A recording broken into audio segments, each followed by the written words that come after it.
Assalomu alaykum.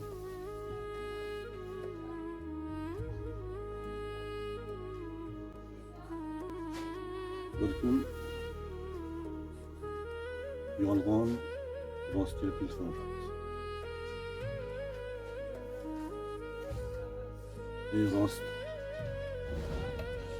kun isib ketdi. Cho'milgani bormaydingmi? Bo'pti, bo'lsam mashinangni minib kel, bo'pti. Billalashib cho'milgani boraman. Yolg'on mashinasini minib kelib, rostni chaqirib. Rostni chaqirib, ketdi. Rost yolg'onni mashinasiga minib cho'milgani borishdi.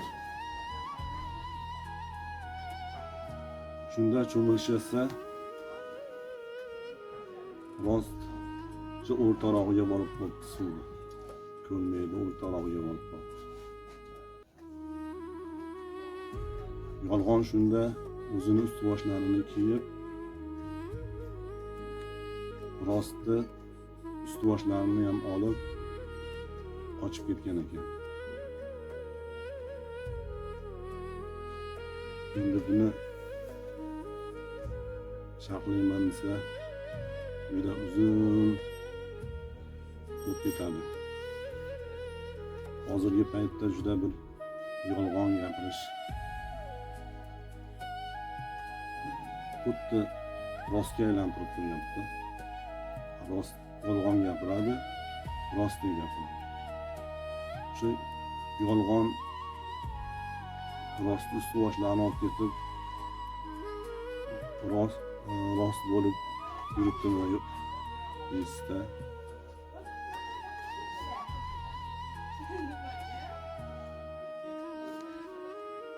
Yolg'on insonda ancha hurmatini to'katdi.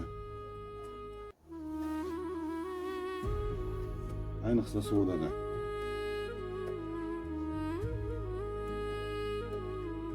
Rostgo'ylik esa savdoga baraka beradi.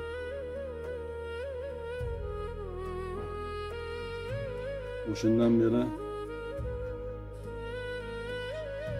rost suvda qolib ketdi-ku, chekkalarda yurarkanda ust-boshi yo'q bo'lib, ust-boshini oqtarib. Salomat bo'linglar.